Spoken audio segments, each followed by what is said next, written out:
Ένας στους 3 από εμάς θα πάθει κρίση πανικού τουλάχιστον μία φορά στη ζωή του.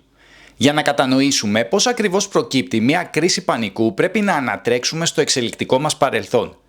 Οι προϊστορικοί μας πρόγονοι ζούσαν σε ένα τρομερά αφιλόξενο περιβάλλον και μία λάθος κίνηση ή επιλογή μπορούσε να αποβεί μοιραία σε δευτερόλεπτα.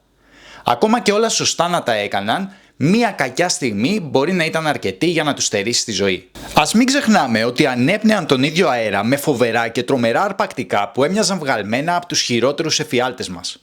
Αν για παράδειγμα αποφάσισαν να περιπλανηθούν στο δάσος, ήταν ζήτημα χρόνου το πότε θα συναντήσουν κάποιο θηρίο. Απ' όλα είχε ο μπακτσές, έτσι για να υπάρχει ποικιλία. Από πιο mainstream επιλογές όπως ίενες, λιοντάρια και λεοπαρδάλεις, μέχρι περισσότερο εναλλακτικές όπως μιλόδοντες. Η φύση, στην προσπάθειά της να αυξήσει τις πιθανότητες επιβίωσης των πρώτων ανθρώπων, τους πρίκησε με έναν πολύ σημαντικό φυσιολογικό μηχανισμό, την αντίδραση μάχης ή φυγής. Η κρίση πανικού είναι ένα εξελικτικό κατάλοιπο του μηχανισμού αυτού. Η λογική πίσω από την αντίδραση μάχης ή φυγής είναι σχετικά απλή. Μόλις αντιληφθούμε μια απειλητική κατάσταση, το αυτόνομο νευρικό σύστημα αναλαμβάνει δράση και πυροδοτεί την έκρηση αδρεναλίνης και κορτιζόλης από τα επινεφρίδια, τους μικρούς αδένες που βρίσκονται ακριβώς πάνω από τους νεφρούς. Οι αισθήσεις οξύνονται και ο οργανισμός μπαίνει σε κατάσταση συναγερμού προκειμένου να προστατευτεί από την απειλή. Οι επιλογές είναι δύο. Ή θα μείνει και θα την αντιμετωπίσει, ή θα το βάλει στα πόδια. Στην περίπτωση της κρίσης πανικού, το σύστημα που ελέγχει την αντίδραση μάχης ή φυγής εκτροχιάζεται. Και ενώ στρεσογόνες καταστάσεις μπορεί να πυροδοτήσουν μια κρίση πανικού, αυτός δεν είναι ο κανόνας. Φαντάσου ότι απολαμβάνεις αμέριμνο στον καφέ σου και ξαφνικά η αμυγδαλή, μια μικρή δομή στον εγκέφαλο που παίζει σημαντικό ρόλο στη διαχείριση συναισθημάτων όπως ο φόβος, αποφασίζει να σημάνει συναγερμό. Μέσα από μια σειρά από βήματα ενεργοποιείται το αυτόνομο νευρικό σύστημα και αυξάνεται η έκρηση αδρεναλίνης από τα επινεφρίδια. Η καρδιά σου αρχίζει να χτυπά όλο και πιο γρήγορα. Ο αναπνευστικός σου ρυθμός αυξάνεται και αισθάνεσαι ότι τα πάντα γύρω σου αρχίζουν να καταραίουν. Τα συμπτώματα φτάνουν στην κορύφωσή τους συνήθως μέσα σε 10 λεπτά και μετά η κρίση αρχίζει σταδιακά να υποχωρεί. Τα καλά νέα είναι ότι οι κρίσεις πανικού δεν προκαλούν μόνιμες βλάβες στον οργανισμό μας και τα συμπτώματα σταματούν μόλις η αδρεναλίνη μεταβολιστεί.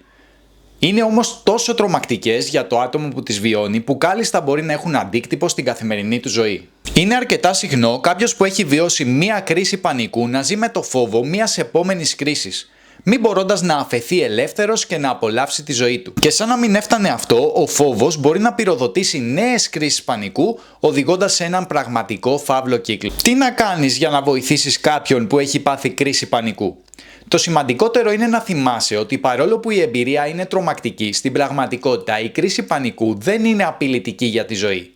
Η περίσσια αδρεναλίνης που εκρήθηκε σταδιακά θα μεταβολιστεί και το άτομο θα αρχίσει να αισθάνεται καλύτερα. Αρχικά, καθησύχασε το άτομο και δώσ' του κατάλληλες οδηγίες ώστε να αρχίσει να αναπνέει πιο αργά. Μπορεί να ακούγεται εύκολο, αλλά δεν είναι. Η περίσσια αδρεναλίνης που έχει εκρηθεί λέει ουσιαστικά στον οργανισμό να αυξήσει τον αναπνευστικό ρυθμό. Οπότε για να αρχίσει το άτομο να αναπνέει πιο αργά πρέπει να πάει κόντρα σε αυτό που αισθάνεται. Δύσκολο, αλλά με σωστή καθοδήγηση και τεχνική μπορεί να επιτευχθεί. Μπορείς επίσης να προσπαθήσεις να βοηθήσεις το άτομο να μετατοπίσει την προσοχή του εστιάζοντας σε κάποιο εξωτερικό ερέθισμα ώστε να αποσπαστεί όσο το δυνατόν περισσότερο από τα έντονα εσωτερικά του συμπτώματα. Η τεχνική αυτή, γνωστή και ως αισθητηριακή προσγείωση, συμβάλλει στην επαναφορά του ατόμου στο παρόν και στη μείωση της έντασης της κρίσης πανικού.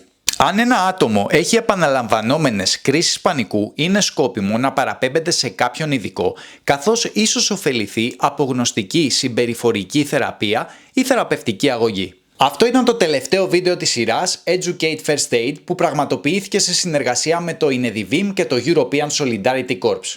Μην ξεχνάτε ότι στο κανάλι μας μπορείτε να βρείτε ολόκληρο το playlist με πάνω από 50 βίντεο μεγάλης και μικρής διάρκειας σχετικά με τις πρώτες βοήθειες. Ήμουν ο Δημήτρης, αν θέλετε στηρίξτε μας με ένα like και μια εγγραφή στο κανάλι μας και τα λέμε την επόμενη φορά.